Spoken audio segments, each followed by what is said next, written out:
Welcome back to the studio. Today we'll be stepping into classic 1940s elegance with a brand new pattern for Elowen from Designs by Jude. This design features a beautifully tailored silhouette with distinctive ribbon and bow detailing that captures the sophistication and charm of the era. The Ribbons and Bows pattern is a special collaboration with the virtual doll convention Wilde subscription program. In this sewing tutorial, I'll walk you through the construction process, share some tips and tricks on how to make those vintage crisp details, and show you how to make this timeless dress truly shine. Let's go ahead and get started. The dress includes 5 pattern pieces: the front bodice, the side back section, the front bodice band, as well as the skirt. For the construction, I'll be using a yellow silk as well as a white polyester lining. I'm using 2 widths of ribbon. One is 1/4 inch and the other is 3/8 inch to create the bows and ribbons on the skirt. I do recommend that you also have some fray check handy to put at the end of those satin ribbon cuts in order to make sure that they don't fray. The first step in our construction will be to grab that front bodice section and sew the bust darts.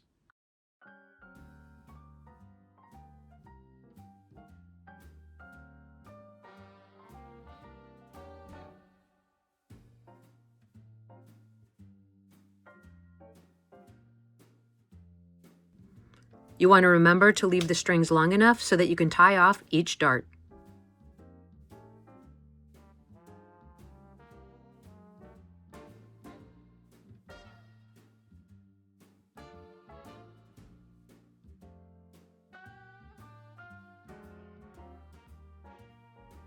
Next, we'll grab the side back section and the back sections, place them right sides together, and sew that seam.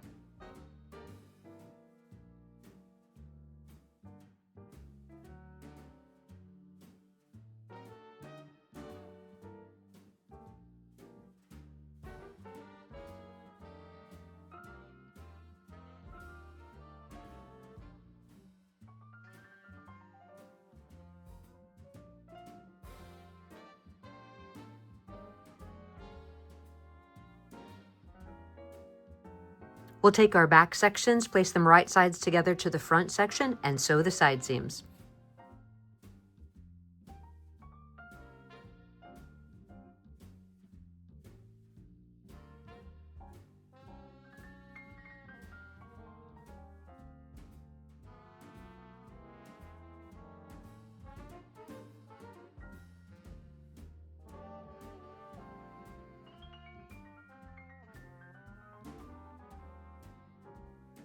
With the exterior portion of the bodice constructed, we'll grab our first 2 ribbon pieces and attach it. I've cut 2 1.5 inch strips of the 1/4 inch satin. I've angled each end to a point and applied fray check on both sides to keep it from fraying. Now I'm just going to grab some liquid stitch glue and put it right in the seam of the front bodice, attach each satin strip, and let it dry. Once it dries, I'll take it over to the machine and just top stitch to secure the ribbon in place.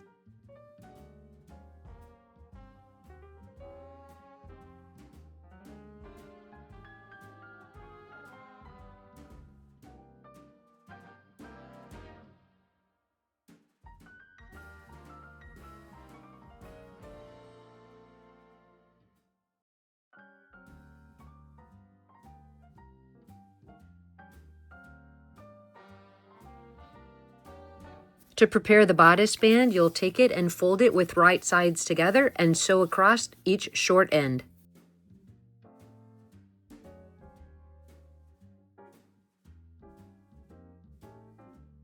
You'll trim down that seam allowance and turn the band right side out, then give it a press.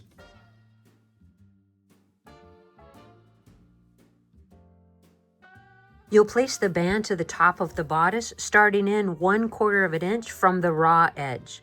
You'll pin it all the way around to the other side and find that there's 1/4 inch past the finished edge of the band on that side as well.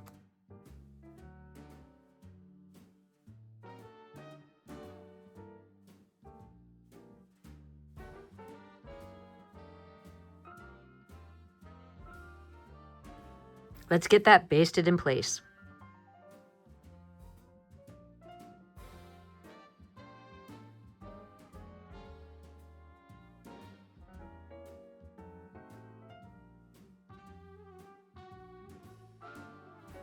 Off camera, I constructed the bodice lining utilizing the same steps that I did for the exterior portion, and I also turned up the hem edge of the bodice 1/4 of an inch and gave it a press. Now I'll take the lining and I'll place it right sides together, and I'll keep the lining side up, also across the top edge of the lining and down the left back opening.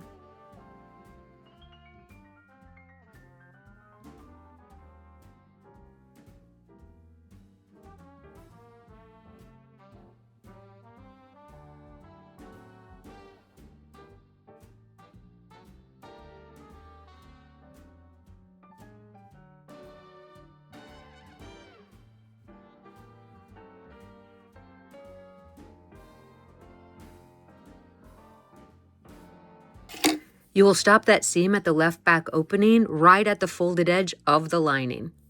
Once you check both sides, you can cut down that seam allowance, turn the lining to the inside of the bodice, and press the bodice edge.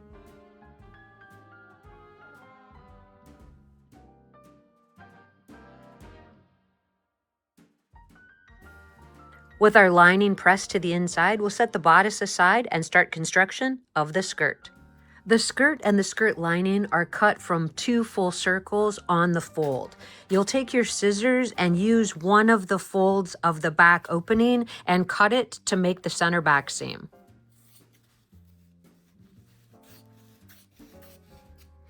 Once you have the circle open, you'll place the 2 circle pieces right sides together and sew that seam.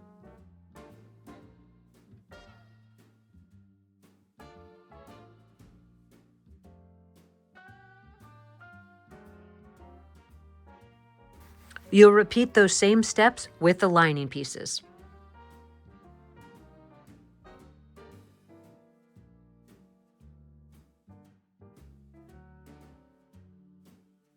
With the center front seam pressed open on the skirt as well as on the lining, we'll place the 2 pieces right sides together and sew them together along the hemline.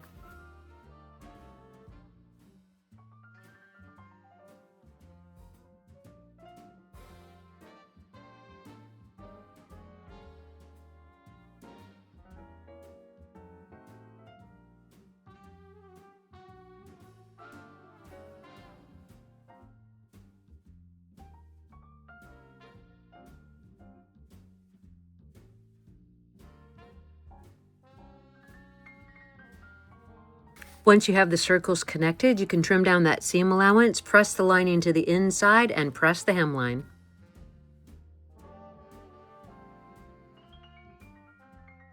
As you're pressing the hemline, it can help to roll that edge a little bit, and you want to make sure that you see a little bit of the front fabric to the inside of the lining so you don't see the lining on the exterior portion.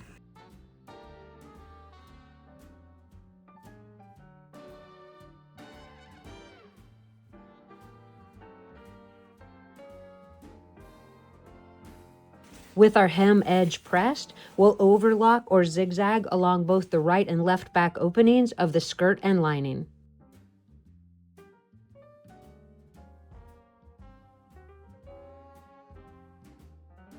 As seen on this prototype, there are 8 ribbons that lead to the bows on the skirt. They're equally spaced with that last one ending up just to the left of the center back seam. I've cut 8 pieces of the 1/4 inch ribbon into 4-inch strips. I've added a little bit of fray check to each end. I'm going to make the placement for the ribbon on my skirt by creating some folds. You can mark the placement for the satin ribbons by folding the circles back onto themselves. That center front seam is going to be one of the ribbon placements. From there, we're going to fold both of those pieces together in half, creating a half circle. We're going to iron lightly across that folded edge for one of our placements. From there, we're going to fold the circle in half again. You'll press along that folded edge, and when you open it up, you'll see clearly where you want to set your satin ribbon lines.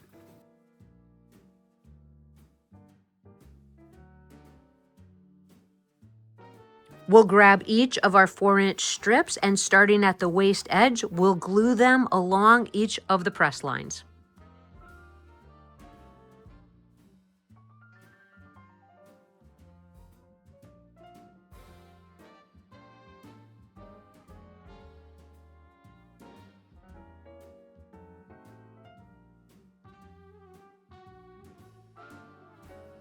The last and final strip will go in 1/4 of an inch from the left back opening finished edge. That strip placement will accommodate for the center back seam. Now that all of our ribbons are in place, we'll let that glue dry and come back and top stitch along each ribbon.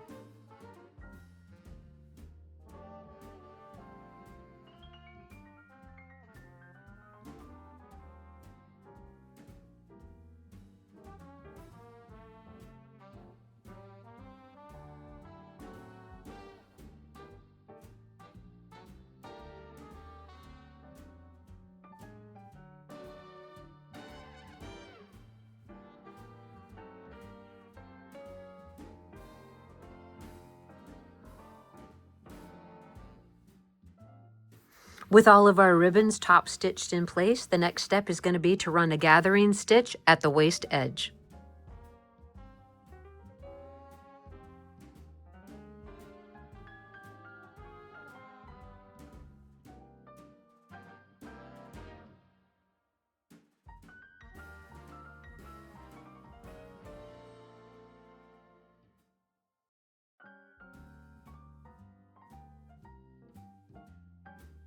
You'll pull those gathers gently to fit the skirt to the waist edge of the bodice. The main thing that you want to take into consideration here is that the two lines opposite of that center front line need to line up with the two lines on the front of the bodice.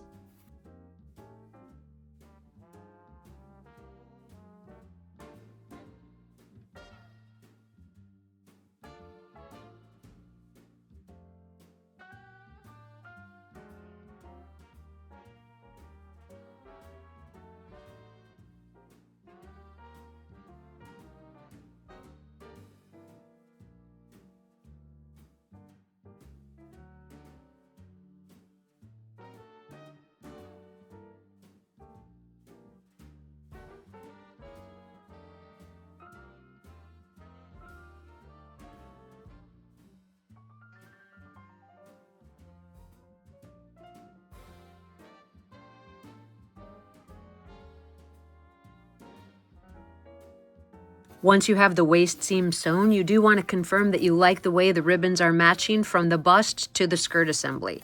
If everything looks to be good, you can go ahead and press that seam allowance up, and then we'll move on to the next step. Once you have the waist seam pressed up, you'll zigzag or overlock the right back opening of the lining and back of the dress. Next, we'll grab a needle and thread and hand finish the folded edge of the lining to the waist seam.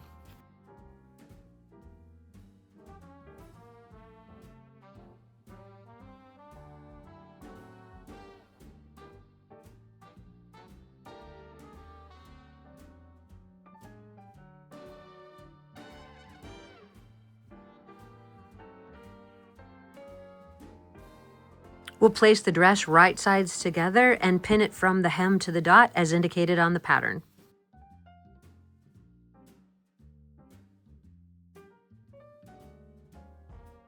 We'll take this over to the sewing machine and sew the center back seam.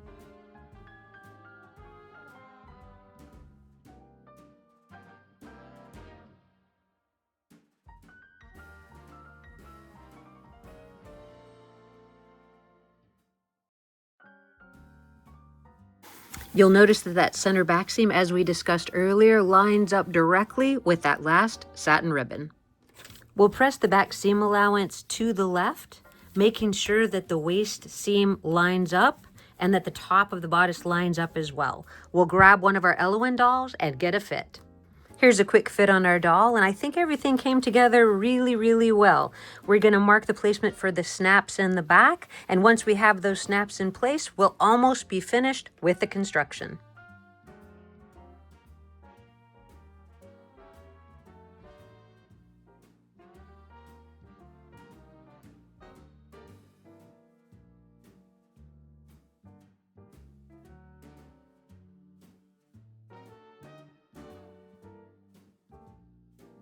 With our snaps installed on the dress, I've created 8 satin ribbons out of the 3/8 inch ribbon. Our final step will be to add one of those bows to the end of each of those ribbon strips, make a quick tulle petticoat and a ribbon belt, and get those final photographs.